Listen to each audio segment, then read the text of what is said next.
Along with Earth and Mars, Mercury and Venus make up our inner solar system.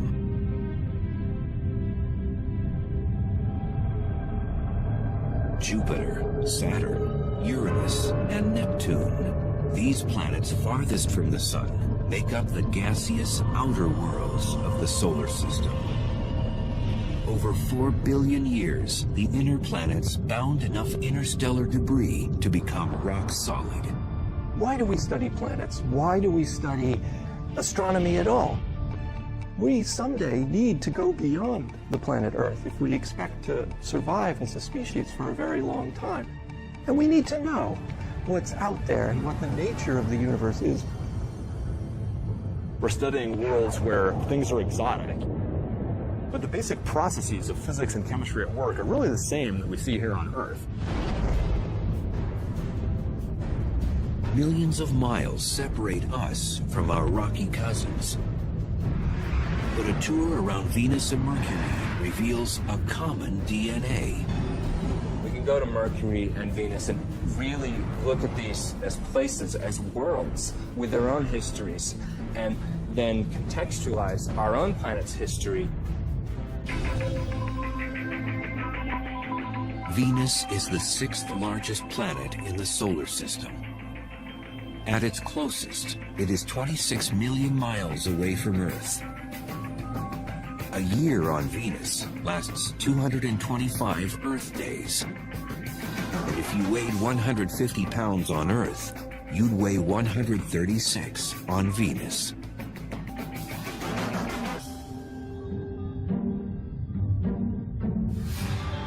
Venus.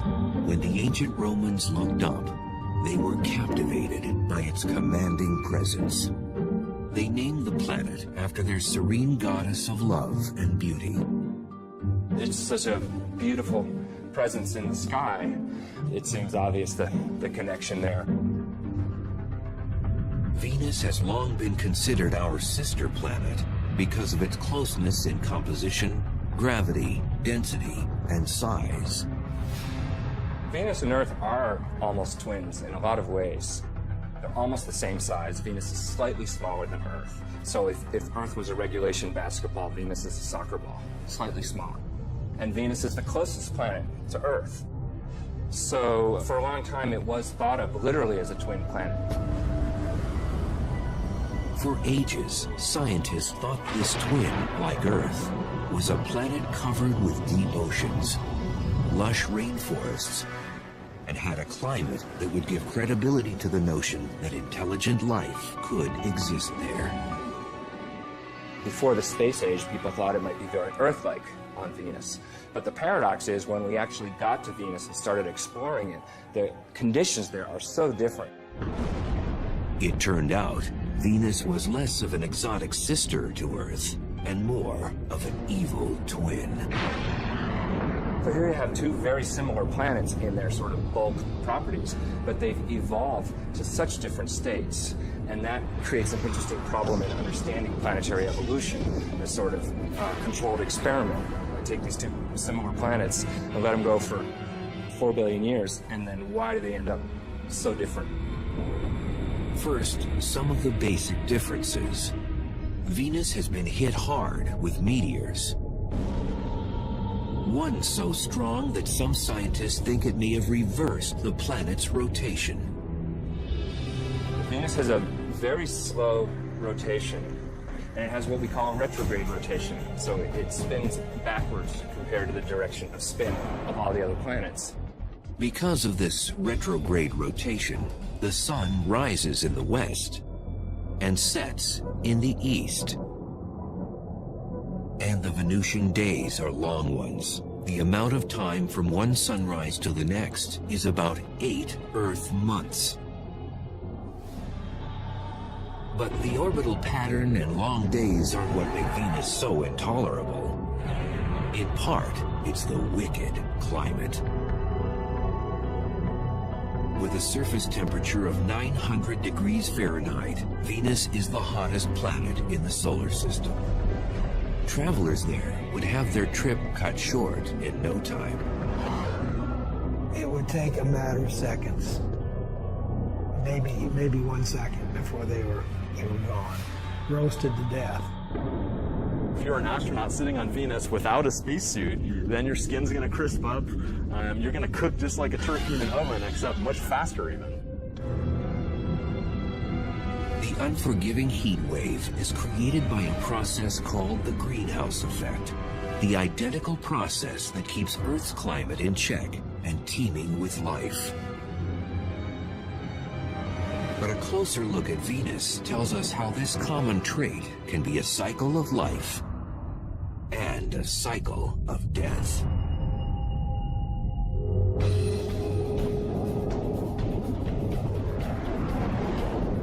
Today, our own temperature is on the rise, and scientists found the possible cause behind it up on Venus. Global warming is a result of greenhouse gases that are growing and growing and growing, and therefore we're getting hotter and hotter. When we looked at Venus, we said, aha, here it is actually happening. In the 1990s, after the Magellan spacecraft was launched, planetary watchdogs began turning to Venus to surmise just how bad it could get here on Earth. Space exploration has told us a lot about the Earth and the environment it's in. And in fact, the greenhouse effect that everybody's talking about with global warming was actually discovered on Venus. What they found out about Venus shed new light on how fragile Earth's greenhouse effect really is. And Venus didn't always used to be this hot. We think that early in its history, it was more Earth-like on the surface, and it lost its oceans due to what we call a runaway greenhouse effect. So Venus is an example that certainly a global change can happen on a planet, and it's sort of a worst-case scenario. We don't have to turn Earth into Venus before we're in trouble. We just have to move a little bit in that direction. And we are moving in that direction. But the real value of studying Venus, it allows us to test our climate models. Through computerized general circulation models, or GCMs, scientists were able to calculate temperature increases on Earth based on the amount of greenhouse gases on Venus. So just how does Venus's greenhouse effect work and make the planet so hot? This is Biosphere 2. Located along the foothills of Arizona's Santa Catalina Mountains, it was built by a group of researchers to explore the idea of colonizing other planets. It is the largest greenhouse on Earth. Biosphere is a perfect example of a greenhouse because it's a big building with glass panes that let the sun in, and the air is really hot in here. The solar rays that penetrate the glass panes cause the temperature inside to rise. The air heats up, but then the air cannot escape, cannot move vertically into the atmosphere because of the walls.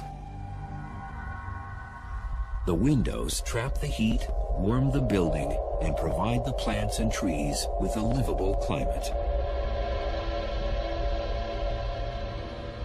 On Venus, greenhouse gases don't exactly trap the sun's heat, but they greatly slow the rate at which it can escape. The greenhouse effect on any planet is a situation where the surface temperature becomes hotter because of gases in the atmosphere that trap the heat while letting in the sunlight. These same greenhouse gases that would prove to be fatal to us on Venus are essential to life on Earth. Without the greenhouse effect, the average temperature would be far below freezing, the oceans would be totally or almost totally frozen, and it's not even clear if life would exist on the Earth.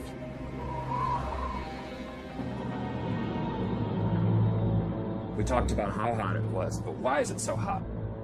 The answer has to do with the atmospheric composition. It's almost all carbon dioxide there.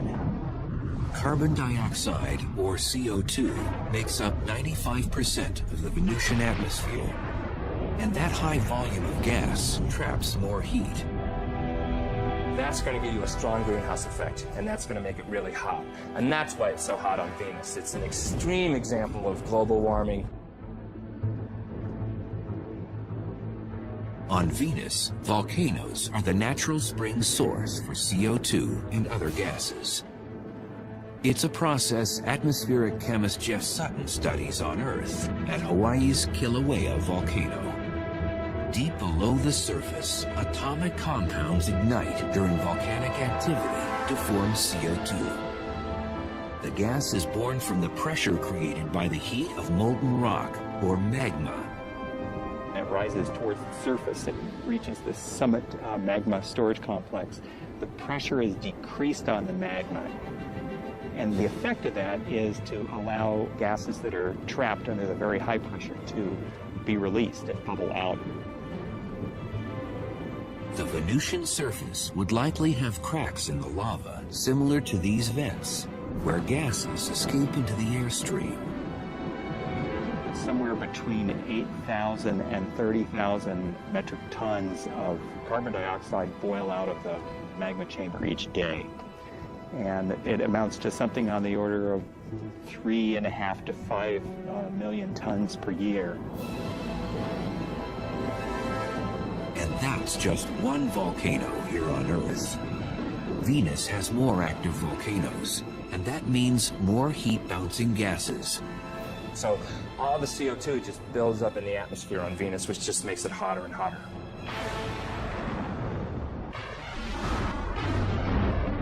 The 900-degree heat isn't the only trait that makes Earth's twin seem a menace. 30 miles above the scorching ground of Venus, there's havoc occurring on the planet that makes 900 degrees Fahrenheit feel like a cold front.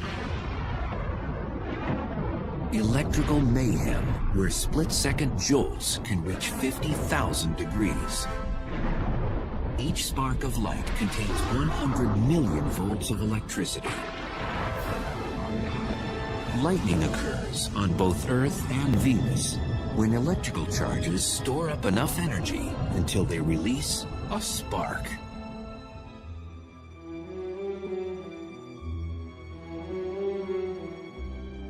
Mears Oppenheim teaches planetary physics to students at Boston University. And researchers like him get in on the action at Boston's Museum of Science. In their caged lighting exhibit, 30-foot-high domes motor up to simulate how lightning is generated on Venus. And then, it's showtime.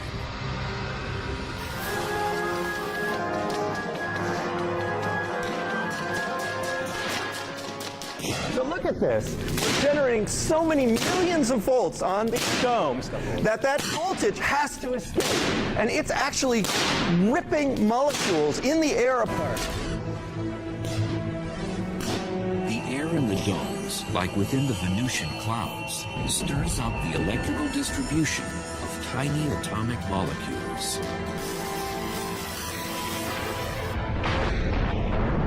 So the ripped molecules make that light as they reassemble themselves, and that's what a lightning bolt is. Cosmic particles from exploding stars way out in the galaxy trigger lightning. When these hit the atmosphere, they provide that spark. These are particles that come from way out in the universe, the atmosphere, and cause a shower of charged particles. And on Venus, you'd probably have real lightning to an extreme extent. You can contain enormous amounts of energy and go for miles and miles. On average, lightning hits the Earth more than 3.1 billion times a year. The number of times lightning hits the ground on Venus? 0. The atmospheric pressure on Venus is 90 times greater than on Earth because the weight of the atmosphere created by gases is heavier. This prevents Venusian lightning from hitting hard ground. Instead, it is restrained to the clouds. There's just too much resistance in that very thick air for a lightning bolt to get through. It's much easier for lightning to discharge from cloud to cloud. And besides appearance, there's little else that's Earth-like about Venusian clouds.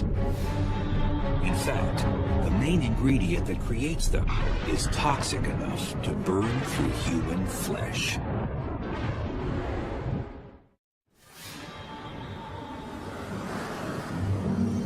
From Earth, you might be able to see Venus twinkle in the morning and evening skies like a star. Definitely not a wallflower. It's so bright in our sky, not just because it's the closest planet to us, but because it's the most reflective planet. Because it turns out Venus is completely covered in these bright reflective clouds. 80% of the sun's light bounces off the clouds that blanket the planet. But even in the clouds, Venus, our so-called twin planet, manages to show an evil nature. And we know that the clouds of Venus are made out of sulfuric acid, basically like battery acid. And that sulfuric acid is made by sulfur dioxide coming out of volcanoes on the surface. Like its greenhouse cousin, carbon dioxide, or CO2. Gas pressure pushes sulfur dioxide to the surface through volcanic vents. It's the same gas chemist Jeff Sutton monitors carefully at Hawaii's Kilauea volcano. The gases, the sulfur dioxide in particular, is the noxious, toxic gas. And we wear gas masks to protect our lungs and our airway because sulfur dioxide combines with the moisture in your nose and throat and forms sulfuric acid. Sulfuric acid is nasty stuff. You don't want to splash battery acid on you. You know, you're careful not to do that. It's basically the same stuff. So it would not be good to suddenly stick your hand into the Venus clouds. So if a traveler to Venus could survive the acidic clouds, the lightning bolts, the toxic air, and the heat, just how would the Venusian surface look?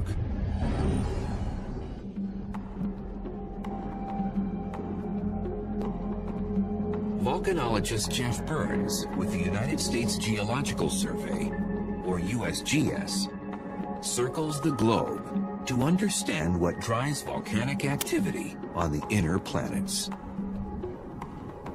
When Burns imagines the surface of Venus, he considers the dark, eerie wasteland of Kilauea's lava fields on the big island of Hawaii.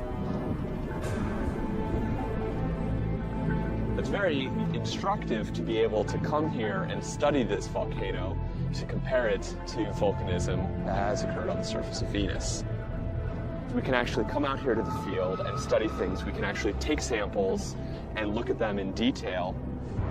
Geologists expect the amount of volcanoes on Venus far outnumbers the 1,500 or so on Earth.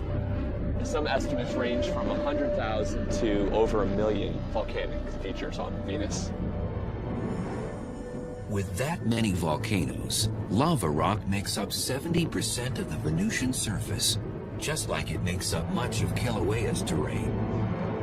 The ground becomes solid when the lava cools into hard rock. Having a rock on Earth is our best analog for trying to understand rocks on the other planets. Basaltic rocks are the most similar to the Venusian plains.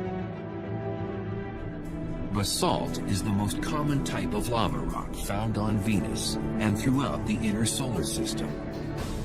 The minerals freeze into glass and small crystals, a total transformation from what lava looks like when it streams out of the volcano.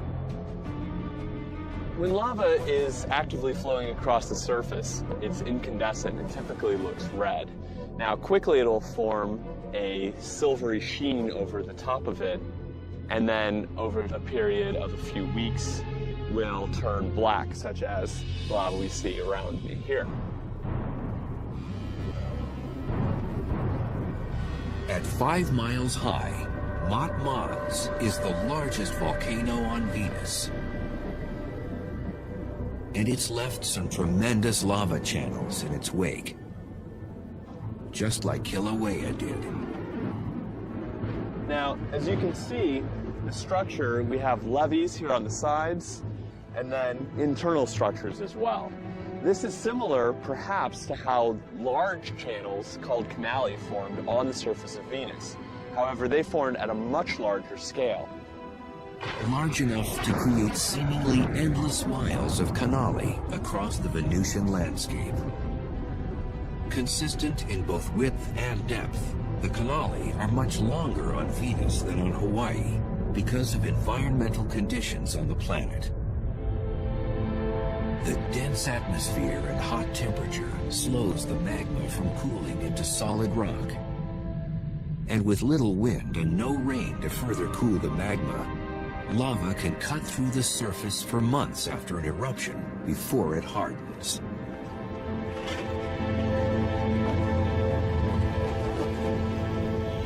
On Venus, if you did see layering, you would expect to see layer after layer of volcanic rocks that would all be relatively black and basaltic in composition. You would probably see a little bit of color due to potentially oxidized iron, which would look red.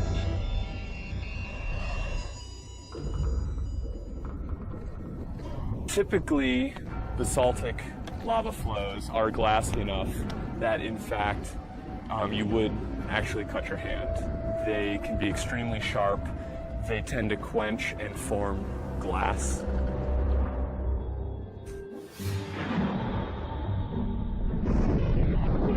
And then there are the skies. That heavy Venusian cloud cover diffuses most of the direct sunlight. It would be a lot darker on the surface of Venus during the day than it would be here on Earth. Also, because the light is scattered very efficiently, you tend to lose shadows.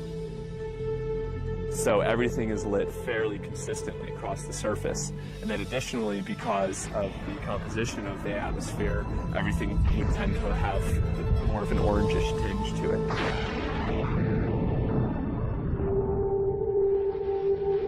Besides canyons, jagged mountain ranges scrape the Venusian skies. The planet's highest peak is on Maxwell Mons. Maxwell is about 35,000 feet high, which puts it at a healthy distance above Mount Everest or any mountain on Earth. Everest is something like 28,000 feet high. So it's definitely larger than anything on Earth. Our sister planet seems to have outdone one of our 7 natural wonders. But how would the Venusian terrain measure up against another geologic feature, our canyons? The Grand Canyon, a great chasm eroded over 250 million years by the Colorado River. When the Colorado Plateau was uplifted millions of years ago, it gave the water more energy to cut back through the canyon and wear away the rocks. The vast canyons on Venus may have also been formed by erosion, but not by a river. Volcanic systems can erode canyons by having fluid flow. If it's very fluid, not very viscous, materials can erode similar to water. And the Grand Canyon is only part of the Colorado River system, but even looking at the Colorado River system as a whole is not nearly as long as the longest channels on Venus.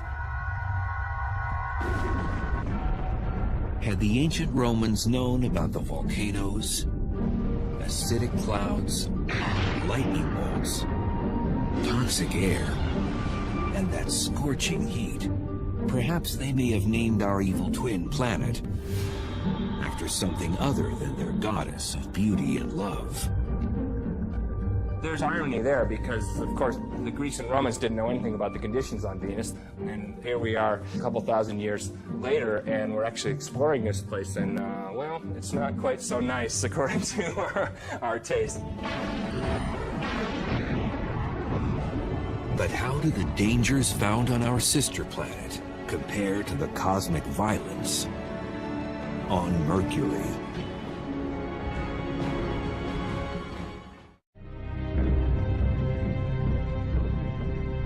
"48 million miles away from Earth, Mercury's dust-covered hills and empty plains stretch as far as the naked eye can see.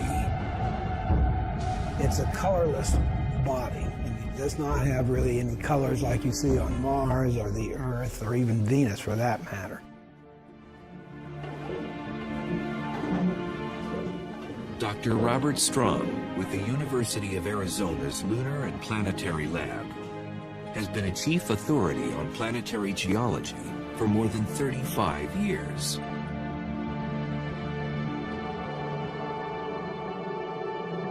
Mercury is the innermost planet, and it's quite different than anything else in the solar system. At 36 million miles, Mercury is the closest planet to the Sun. The planet has no known moons. Mercury has no atmosphere. And it's a naked eye planet, visible on Earth during the twilight hours.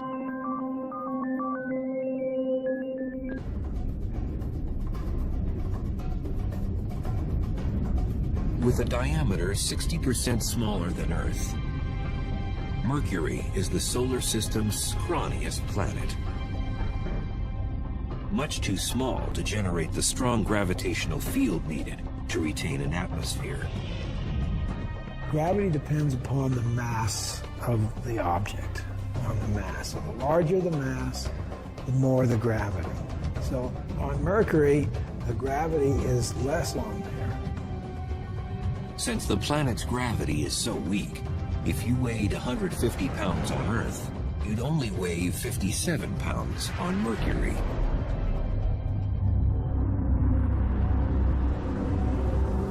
Planet size matters when it comes to the internal heat needed to sustain geologic activity.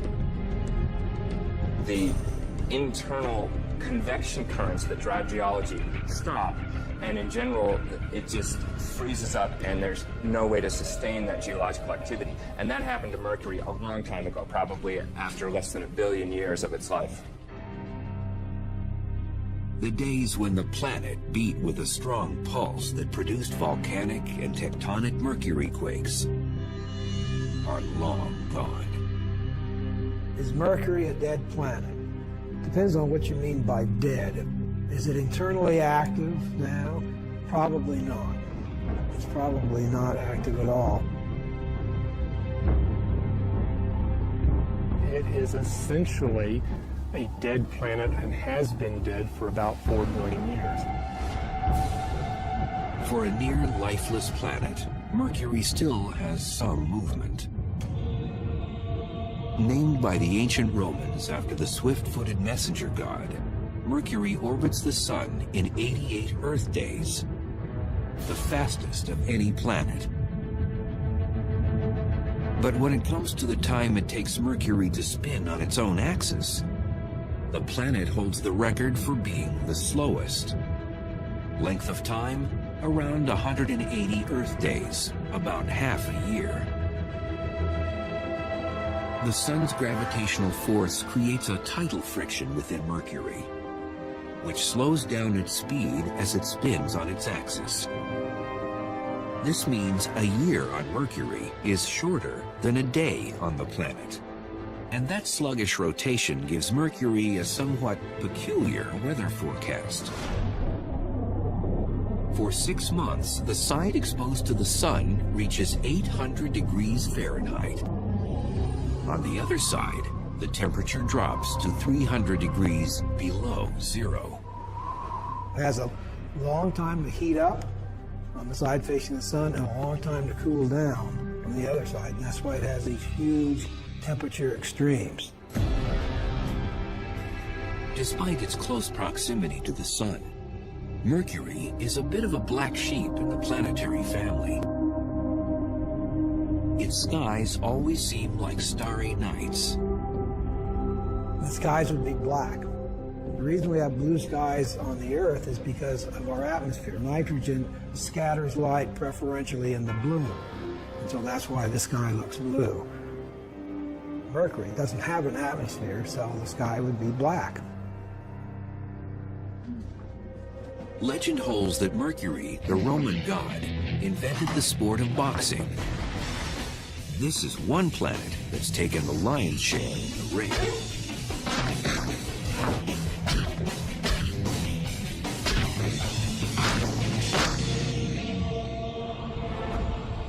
Mercury has had millions of meteors and asteroids explode on its surface because it doesn't have an atmosphere to protect it. Our atmosphere guards Earth from most impacts, like a force field. When a small object slams into it, usually at more than 10 times the speed of a bullet, the collision with air molecules vaporizes it into a gas. The Earth is shielded from small impacting objects by this wonderful thing that we call the atmosphere. And for small objects, weak objects, they will be completely destroyed by those forces long before they get here to the geologic surface of our planet.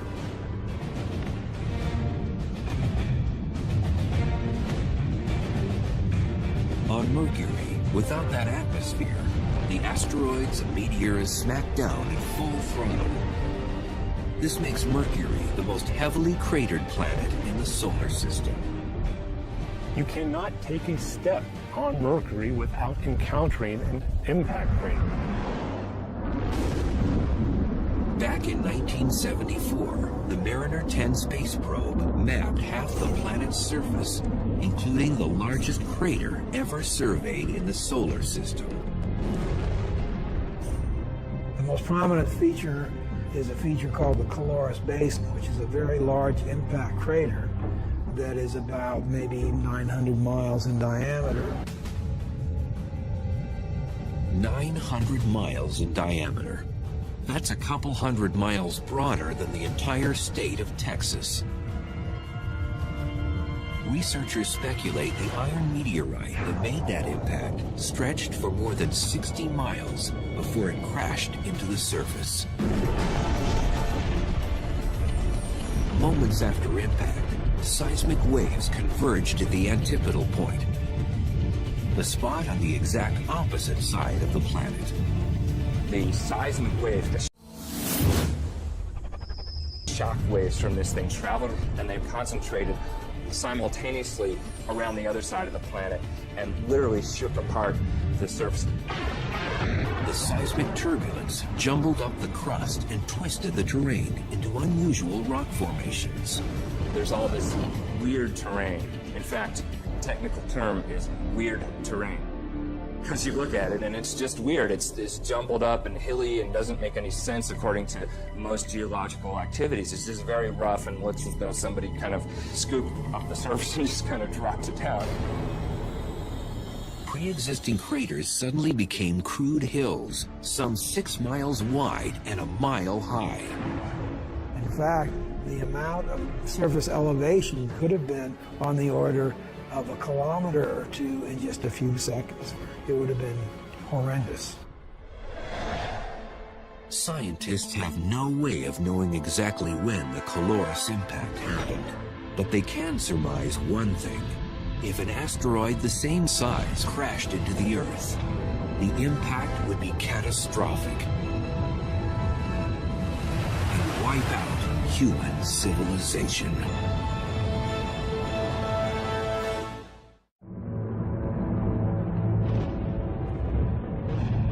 Countless meteor and asteroid impacts have left Mercury starred with dents and crater rings.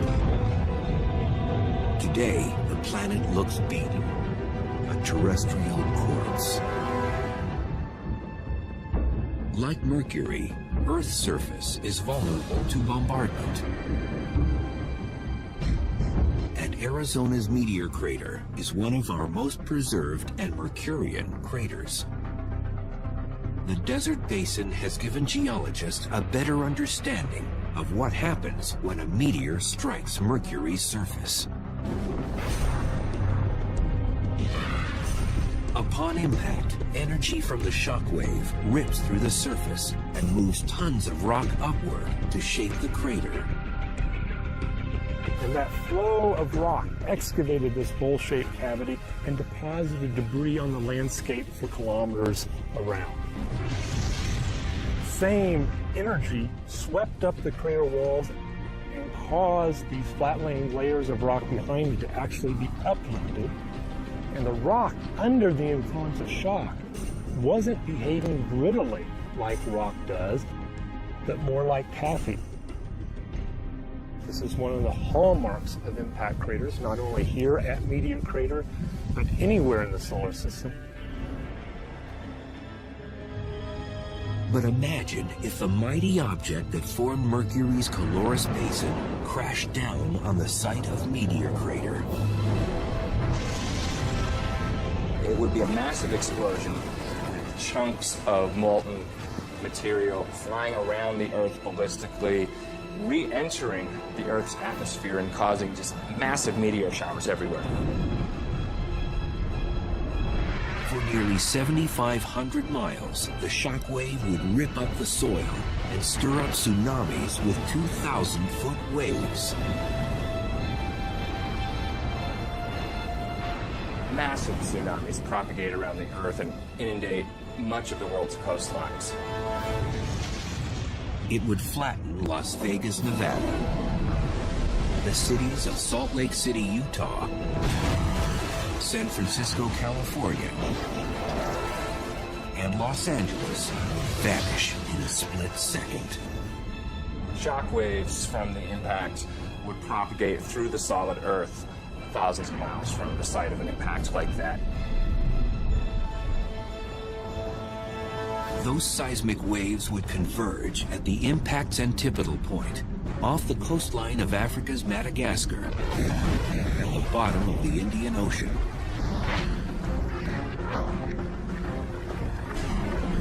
Suddenly, a mountain range would explode through the ocean floor and crash up to form that weird Mercurian terrain. Like an unbelievable earthquake, probably everywhere on Earth for an object that large. Meteor Crater would be a nick in the surface compared to the Mercurian gash left behind from a Caloris-type impact. The gouge would consume a quarter of the continental United States. An object that size would eliminate a large portion of the west coast of the U.S. If it fell, say, on Arizona. It would literally change the coastline in an instant.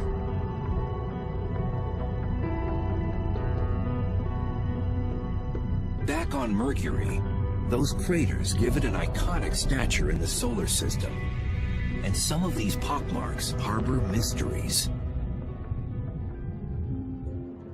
When the radar at Puerto Rico's Arecibo Observatory honed in on Mercury's poles, it picked up something that left researchers befuddled. Ice, of all things. One of the hottest bodies in the solar system, and it has ice in the poles. And the reason it has ice there is because Mercury is a heavily cratered surface. And so craters in the polar regions, the inside of them, are constantly in shadow. That's because Mercury is vertical relative to the plane of its orbit. So some crater floors never receive light or heat from the sun. But with no obvious water source on the planet, that begs the question, how did the ice get there? Scientists believe the mystery ice could have come from a comet. Comprised of rock, dust, gases, and ice, comets come from the outer reaches of the solar system, where the temperatures are much colder. Could this ice just be on the bottom of permanently shaded craters? Or could it be ice that's sort of covered up by a layer of dust which is shielding it from sunlight? We really don't know. Besides these comet collisions, there is yet another type of crater on the planet, and they weren't formed by anything that fell from the sky. Instead, an Earth-like force of nature created these holes, and it generated deep from within the planet's core.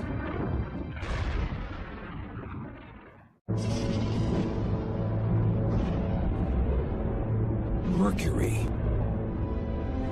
A closer look at its terrain by scientists reveals that some of its craters could have been formed from something other than asteroids, comets, and meteors. We do understand that the dominant geologic process that affected Mercury, at least Mercury's surface, is impact cratering. The second most important geologic process to affect Mercury is volcanism.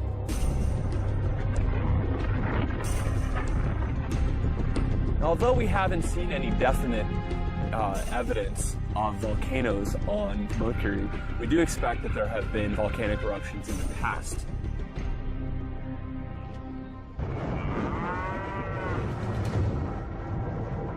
This remote cow pasture, a 3 hours drive north of Phoenix, might contain a telling link to Mercury's volcanic history. The cratered hills are extinct cinder cone volcanoes, and geologists suspect similar ones can be found on Mercury. This is a cinder cone. You can see behind me there's a large crater in the center, which is typical of cinder cones. These volcanoes do have their differences with Mercury's cinder cones. Because Mercury has less gravity, we would expect the cinder cones that form to be much wider and much flatter. All volcanoes erupt when the pressure from the magma or molten rock inside is greater than the strength of the rock containing it. Pressure increases for two reasons: too much magma and too much gas.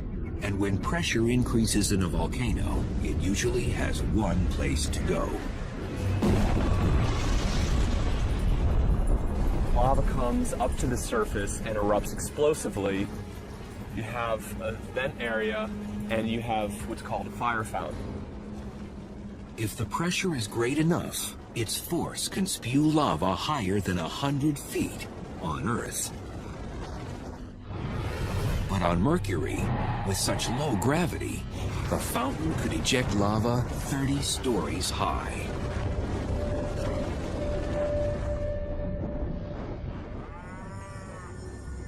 While these cinder cones in Arizona may illustrate our shared volcanic heritage with Mercury, to witness an eruption there firsthand and watch the cinder cones form would be a whole other experience.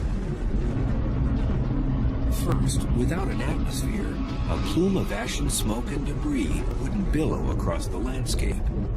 That material would go into essentially a vacuum of space because Mercury doesn't have an atmosphere, so that material would break up much more. Also on Mercury, you wouldn't be able to hear the loud eruption. Since Mercury has no atmosphere, there's no way of transmitting sound. So if you were on Mercury and playing a guitar or a ukulele or a piano, you would not hear anything because there is no atmosphere to transmit that sound. So it would be just complete silence. Back in 1974, Mariner 10 surveyed only 45% of Mercury's surface on a flyby mission. 30 years later, NASA launched the Messenger spacecraft. The satellite will map the entire planet and transmit data to eager scientists with a deluge of unanswered questions. I want to see the other side. I don't know what's over there, and that's been bugging me for 35 years. Is it like the side we saw, or is there something very unusual and different? But even with resources being earmarked for future exploration of this rumpled dwarf in the solar system, exactly how different or similar we really are may be left up in the air.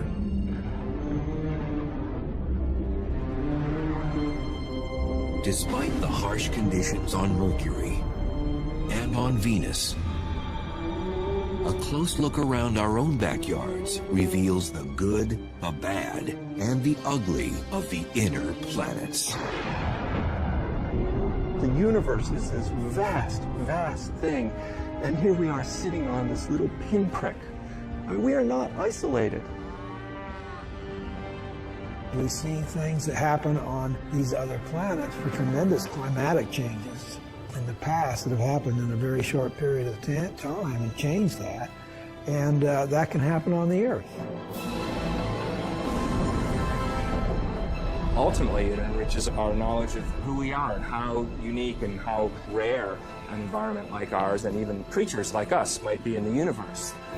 And that evolution, that exploration, that turning the corner, that discovery of new ideas is what we're all about. There's a bright future.